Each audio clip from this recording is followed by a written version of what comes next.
बिस्मिल्लाहिर्रहमानिर्रहीम, अस्सलाम वालेकुम। मैं हूं अब्दुल कादिर और आप देख रहे हैं आपका अपना यूट्यूब चैनल। आज तारीख है 30 दिसंबर और दिन है बुध का। मुल्क की सियासी, सलामती और सिक्योरिटी की सूरत हाल के हवाले से कुछ अच्छी और बड़ी खबरें हैं। ख़ास तौर पर रिसेंट एक डेवलपमेंट हुई है। वज़ीर आज़म की ज़ेर सदारत एक आला सतह और अहम तरीन इजलास हुआ है। वज़ीर आज़म ने 48 घंटों के अंदर अंदर कार्रवाई का हुक्म दिया। इस बंद कमरा इजलास की अंदरूनी कहानी क्या है, कुछ एक्सक्लूसिव इंफॉर्मेशन हमारे तक पहुंची है, वो आज आपके साथ शेयर करनी है। और नून लीग के शेर आज स्पीकर कौमी असम्बली के सामने हो गए ढेर। बहुत ही दिलचस्प सूरत हाल है। ये स्टोरी कवर करने से पहले क्या हो रहा था और इसको कवर करने के दौरान क्या हो रहा था, ये सब मैं आपको बताऊंगा। बहुत दिलचस्प मामला हुआ आज। और साथ ही ख्वाजा आसिफ की 3 वजारतें, 5 साल और 10 गुना असासों में इजाफा किस तरह हुआ, कशमाला तारिक को कितने पैसे भेजे गए, कुछ एक्सक्लूसिव और ऑफिशियल डॉक्यूमेंट्स के साथ ये चीज़ें आपके सामने रखूंगा। लेकिन सबसे पहले मेरा ख्याल थोड़ी सी सियासी मामला पर बात कर लेते हैं, फिर वज़ीर आज़म इमरान खान का जो बहुत ही अहम और बड़ा फैसला है उसके हवाले से आगाह करूंगा। नून लीग के शेर आज स्पीकर कौमी असम्बली के सामने किस तरह ढेर हुए। मैं जब आज ऑफिस पहुंचा, मरियम बीबी की तकरीर चल रही थी और मैं वो तकरीर सुन रहा था। काफ़ी जारहाना रद्द-ए-अमल था और तकरीर के दौरान उन्होंने कहा कि अपने एमएनए से कहूँगी अगर स्पीकर के पास जाएं तो उनसे कहें ये पढ़े हैं इस्तीफ़े और कबूल करो इनको। और मैं बड़ा सरप्राइज़ हो रहा था देख के। मैंने कहा इसका मतलब है वो जो 2 अरकान असम्बली है, मतलब उनका तो फिर इस्तीफ़े आ गए, हुकूमत ने कबूल कर लिए। ये हुकूमत के लिए भी एक तरह से टेस्ट केस हो जाएगा ना, क्योंकि प्राइम मिनिस्टर ने कल ही स्पीकर कौमी असम्बली को ये डायरेक्शन दी है। वैसे तो दे नहीं सकते, लेकिन उन्होंने अपनी पार्टी पॉलिसी या हुकूमती पॉलिसी से आगाह किया था स्पीकर को कि अगर आपके पास इस्तीफ़े आएँ और उनकी तस्दीक हो जाए तो लेस देन 30 मिनट ये एक्सेप्ट होने चाहिए। तो अगर मरियम बीबी ये कह रही हैं कि मैंने अपने एमएनए से कह दिया है कि स्पीकर से कह देना ये पढ़े इस्तीफ़े कबूल करो, तो इसका मतलब है सिचुएशन थोड़ी सी इंटरेस्टिंग होने वाली है। आज पता चल जाएगा, क्योंकि आज आखिरी तारीख थी। स्पीकर ने 24 दिसंबर को ख़त लिखकर दोनों अरकान को बुलाया था। आज 30 तारीख है, आखिरी तारीख थी। अगर आज वो अपने तस्दीक या तरदीद के लिए ना जाते तो अल्टीमेटली कानूनी तौर पर उनके रेजिग्नेशंस एक्सेप्ट हो जाते। तो मरियम बीबी की तकरीर के बाद एक्सपेक्ट ये किया जा रहा था, हमारे ऑफिस में भी बात होने लगी कि ये 2 बंदे तो आज इनके रेजिग्नेशन तो एक्सेप्ट हो गए। अभी मैं बैठा हुआ हूँ तो कौमी असम्बली के सेक्रेटेरिएट से एक बहुत ही मेरे अहम ज़राए हैं, उनका फ़ोन आया और उन्होंने बताया कि आपको मालूम है कि आज दोनों अरकान जिन्होंने इस्तीफ़े दिए थे वो स्पीकर से उन्होंने वो अपने इस्तीफ़े वापस मांग लिए। उन्होंने कहा कि हमने इस्तीफ़े दिए ही नहीं है और खुदा का वास्ता हमारे जो इस्तीफ़े हैं ना ये मंजूर नहीं करने। तो मैंने उनसे पूछा कि मुलाकात किसकी हुई। उन्होंने बताया कि वो मुर्तज़ा जवेद अब्बासी साहब जो हैं, जो साबिक डिप्टी स्पीकर रह चुके हैं कौमी असम्बली के, वो आए हैं, स्पीकर के साथ मिले हैं और उन्होंने कहा है कि ये इस्तीफ़े जो हैं हमने स्पीकर को नहीं भेजे, आपको नहीं भेजे, इसलिए ये एक्सेप्ट ना करें।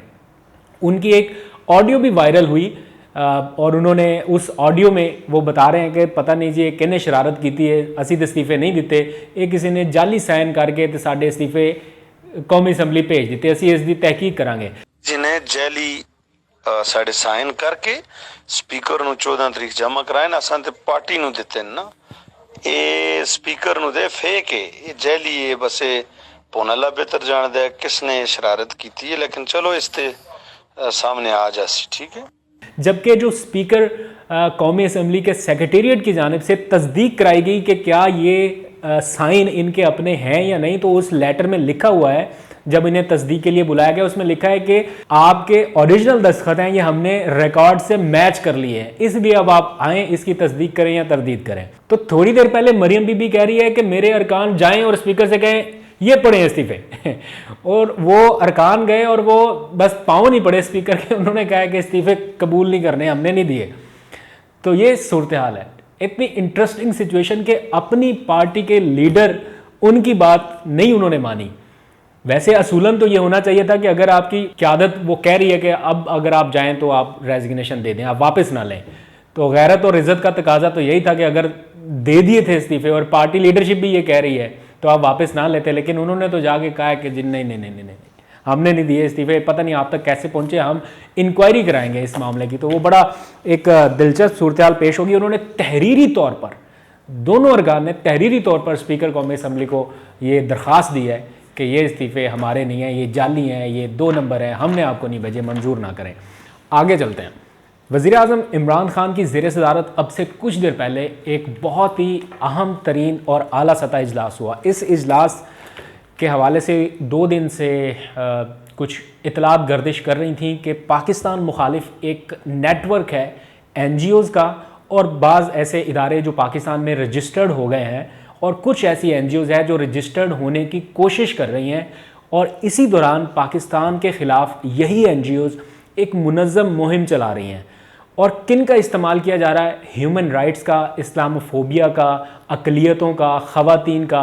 और आपने पिछले कुछ दिनों में देखा होगा कुछ मार्च भी निकाले गए ख़वातीन के नाम पर और बहुत सारी चीज़ें हुई। गर्ज़ ये कि पाकिस्तान का इमेज इंटरनेशनल लेवल पर डाउन किस तरह से किया जाए, उसके लिए ये NGOs अपना किरदार अदा कर रही हैं। और इसके साथ साथ फ़ौज मुखालिफ भी एक मुनज़्ज़म नेटवर्क या प्रोपेगेंडा चलाया जा रहा है। और ये कोई हवाई बातें नहीं है, आज इसके सबूत वज़ीर आज़म इमरान खान के सामने रखे गए। बंद कमरा इजलास हुआ। इस इजलास में वज़ीर आज़म के मुशीर बराए कौमी सलामती मोईद यूसुफ, वज़ीर ख़ारजा शाह महमूद कुरैशी, वज़ीर इत्तलात शिबली फराज, मुराद सईद और डिफरेंट जो आला सतह क़यादत है हुकूमत की, वो शरीक हुई। और गुज़िश्ता रोज़ जो वफाकी काबीना का इजलास हुआ उसमें वज़ीर आज़म ने यह नोटिस लिया था कि कुछ वज़रा की जानिब से ये मामला काबीना इजलास में जब उठाया गया कि कुछ NGOs के रिकॉर्ड और सबूत हमारे पास आए हैं जो पाकिस्तान मुखालिफ प्रोपेगेंडे में मुलव्वस हैं, तो वज़ीर आज़म ने कहा कि आप दुरुस्त कह रहे हैं, कुछ इतलात मेरे पास भी पहुंची हैं और कुछ शवाहिद मेरे पास भी मौजूद हैं और मैंने तहकीकात का हुक्म दे रखा है। वज़ीर आज़म ने उसी वक्त एक अहम इजलास तलब किया जो आज 3:30 बजे हुआ। इस बंद कमरा इजलास में वज़ीर आज़म को वो सारे सबूत और शवाहिद पेश कर दिए गए जो मुख्तलिफ़ NGOs की जानिब से या इदारों की जानिब से पाकिस्तान मुखालिफ प्रोपेगेंडे की सूरत में हो रहे थे, और उस सब के ताने बाने गैर मुल्की फंडिंग और भारतीय जो लॉबी है उससे मिलते हैं। यानी जितनी NGOs पाकिस्तान मुखालिफ एजेंडे में शामिल हैं वो सब की सब ऑपरेट हो रही हैं या तो इंडिया से या फिर ऐसे ममालिक से जो पाकिस्तान मुखालिफ लॉबीज़ को सपोर्ट कर रहे हैं, और उनको फंडिंग भी की जा रही है। वज़ीर आज़म इमरान खान ने कहा कि जिन खदशात का इजहार इस इजलास में किया जा रहा है इसी से मुताल्लिक़ इत्तलात उनके पास पहुँच चुकी थी और अब वक्त है कड़े फैसले लेने का। वज़ीर आज़म ने उसी वक्त हिदायत की और 48 घंटों के अंदर अंदर मुल्क दुश्मन ऐसी NGOs जो प्रोपेगेंडा में मुलव्वस हैं उनकी रजिस्ट्रेशन मनसूख करने के साथ साथ उनके अकाउंट्स वेरीफाई करने की हिदायत कर दी है। मुकम्मल क्रैकडाउन होगा वजारत दाखिला की जानिब से, खुफिया एजेंसीज भी इसमें इन्वॉल्व होंगी और वो NGOs, वो इदारे जो पाकिस्तान में अपना नेटवर्क चला रहे हैं, अपनी मुहिम शुरू किए बैठे हैं हमारे नाक के बिल्कुल ठीक नीचे, उनके खिलाफ शिकंजा कसने का फैसला हुआ है इस इजलास में। और हतमी कार्रवाई के लिए वज़ीर आज़म की जानिब से 48 घंटे की डेडलाइन दी गई है। क्या रिपोर्ट पेश होगी 48 घंटे के बाद वो आपको बताऊंगा। बहुत सारी NGOs, ख़ास तौर पर मैं जानता हूँ 2-3 के नाम मैं अभी लेना नहीं चाहता, और उनकी रजिस्ट्रेशन के लिए वज़ीर आज़म को आज बताया गया है कि उनकी दरख्वास्तें आई हुई हैं। प्राइम मिनिस्टर ने कहा है किसी सूरत एक्सेप्ट करने की ज़रूरत नहीं है, जो पहले से कर रहे हैं उनके मनसूख करें और नई NGOs किसी सूरत नहीं, ख़ास तौर पर वो जो पाकिस्तान मुखालिफ काम करने की ख्वाहिशमंद है। तो आज जो इजलास हुआ ये बेसिकली भारतीय मीडिया की जानिब से हाइब्रिड वॉरफेयर एक टर्म यूज़ की जाती है जिसके ऊपर हम इतनी आसानी से यकीन नहीं करते कि हाइब्रिड वॉरफेयर क्या है। डिसइंफो लैब की जो तहकीकात सामने आई हैं, जो इंकिशाफात सामने आए हैं वो दुरुस्त हैं और आज उनका खुलासा इस इजलास में हुआ। वज़ीर आज़म इमरान खान ने बातचीत करते हुए कहा है कि इलाकाई अमन व अमान को दरपेश खतरात से तवज्जो हटाने के लिए भारतीय मीडिया और उनकी मखसूस लॉबीज़ पाकिस्तान में पेनिट्रेट कर रही हैं और ये हम होने नहीं देंगे। आगे बढ़ते हैं थोड़ा सा। ख्वाजा आसिफ के असासे 3 वजारतें उन्होंने संभाली और इन 3 वजारतों में 5 साल तक उन्होंने सर्व किया और इन 5 सालों में उनके असासे 10 गुना तक बढ़ गए। क्या करते रहे कि ये असासे उनके बढ़े? एक ही वजह है, लेबर नंबर 303। यानी जब उन्होंने अकामा लिया UAE का तो उनको लेबर नंबर जो अपॉइंट हुआ 303 था, उसका रिकॉर्ड मौजूद है जो मैं कई दफ़ा नेशनल TV चैनल पर ब्रेक कर चुका हूँ ARY पर। और ये लेबर नंबर 303 लेकर वो यहाँ पर क्या क्लेम करते रहे कि वो एक फॉरेन कंपनी को लीगल एडवाइज़र के तौर पर अपनी खिदमत अंजाम दे रहे हैं और उनसे कुछ 15 लाख या 20 लाख के करीब उनका मुआहिदा हुआ है। लेकिन उनके जो असासे बढ़े हैं वो इन 15 लाख या 20 लाख की अमाउंट से मुताबिकत नहीं रखते। अगर वो तसव्वुर कर लिया जाए कि वो अमाउंट इनके अकाउंट में आई है तो इनके असासे जो 10 गुना तक बढ़े हैं वो उस अमाउंट से बहुत ज़्यादा है। और सिर्फ इनके अपने नहीं, इनकी अहलिया के असासों में भी इजाफा हुआ। और 2013 में ख्वाजा आसिफ साहब के जो डिक्लेयर्ड असासे थे वो 12 मिलियन के करीब थे। ये मैं अपनी तरफ से नहीं कह रहा, ये मेरे पास ऑफिशियल डॉक्यूमेंट है। इस डॉक्यूमेंट में सब कुछ लिखा हुआ है और बताया गया है कि the declared asset of Khawaja Asif were only 20 millions in 2013 और 2018-19 में कितने हो गए? In 2018 and 19 the assets rose 10 times to Rs 120 millions. 120 million तक चले गए इन 5 सालों में, 2013 से 2018 में। पहले कितने थे? 12 मिलियन और अब कितने हो गए? 120 मिलियन। और बताया गया है कि 3 वजारतों के वो इंचार्ज रहे जिस दौरान ये एसेट्स उनके बढ़े। Mister Asif was federal minister for water and power, minister for defence and then minister for foreign affairs. तो इन वजारतों के दौरान जो कुछ हुआ, मुल्क भर में उनके असासे फैल गए, उनकी जायदादें बढ़ती गईं। कहीं पर अपार्टमेंट्स आए, कहीं पर फार्म हाउस आए, कहीं पर हाउसिंग सोसाइटीज़ उन्होंने शुरू कर दी और बहुत सा पैसा बनाया और साथ में अपने फ्रंटमैन्स को उन्होंने मिला लिया। अब ये फ्रंटमैन क्या करते थे? ये जाली और गैर कानूनी ट्रांजैक्शंस करते थे जिसकी वजह से ख्वाजा आसिफ साहब के बैंक बैलेंस बढ़ते गए। और इन मशकूक ट्रांजैक्शंस का मुकम्मल रिकॉर्ड उस वक्त सामने आया जब ये पता चला कि इनके एक MPA हैं जो फ्रंटमैन के तौर पर इनका सारा मामला देखते हैं और उनकी जानिब से कशमाला तारिक साहिबा जो हैं उनको एक बहुत बड़ी ट्रांजैक्शन की गई। अब कशमाला तारिक साहिबा के साथ ख्वाजा आसिफ का क्या ताल्लुक है, क्या वास्ता है, उसकी डिटेल में नहीं जाता, वो उनका निजी मामला है। लेकिन जो डॉक्यूमेंट्स हमारे पास आए हैं उसमें लिखा गया है, it is widely known that Arshad Javed Waraich MPA they are the frontman of Khawaja Mohammad Asif. Why else Arshad Javed Waraich MPA received and paid Rs 120 million in 2015-16 to Miss Kashmala Tariq.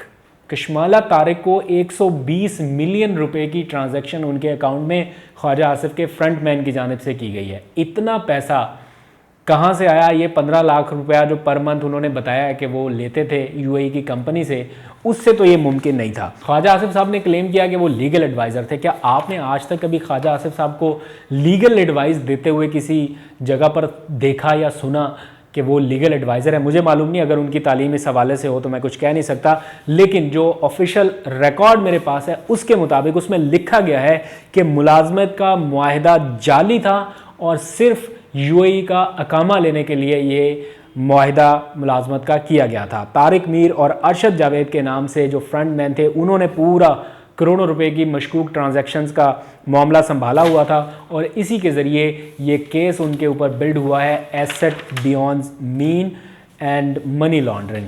तो इसमें तो बहुत सारी तफसीलात हैं। 125 मिलियन ताहिर सलीम को भेजे गए और जो उन्होंने घर बनाए हुए हैं उनकी तफसीलात भी हैरान कुन है। मैं अगर पढ़ने लगूँ, apartment East Tower Constitution Avenue Islamabad, 4 kanal farm house 619D Gulberg Greens Islamabad, plot number 4 Mahmood Ghaznavi road Sialkot, plot number 18/EL phase 1 city housing society Gujranwala, prime urban plots in village Langarwal, कुछ समथिंग लाइक दैट, और अपार्टमेंट 805 ये है जनाब इस्लामाबाद में। 20 मिलियन एक की मालियत है, 42 मिलियन एक की मालियत है, 8 मिलियन तीसरे की, 25 मिलियन चौथे की, 8 मिलियन पाँचवें की और 15 मिलियन छठे प्लॉट की। ये सिर्फ वो तफसीलात हैं जो सिर्फ प्लॉट या जो उन्होंने फार्म हाउसेस वगैरह बनाए हैं उनकी है। और इसके अलावा उनके अकाउंट में बिलियंस ऑफ रुपीज़ पड़े हुए हैं, ये भी लिखा हुआ है। और कारोबार क्या करते थे वो बताते हैं कि चावल का कोई कारोबार था और समथिंग लाइक दैट, कुछ कोई उसकी भी इतनी ज़्यादा डिटेल्स नहीं है। तो यहाँ पर लिखा गया है, बहुत सारी डिटेल है, अब मैं सारी आपके सामने नहीं पढ़ना चाहता, but these are the official documents जिसकी सारी तफसीलात मैप के पास भी मौजूद है। आज तक के लिए इतना ही।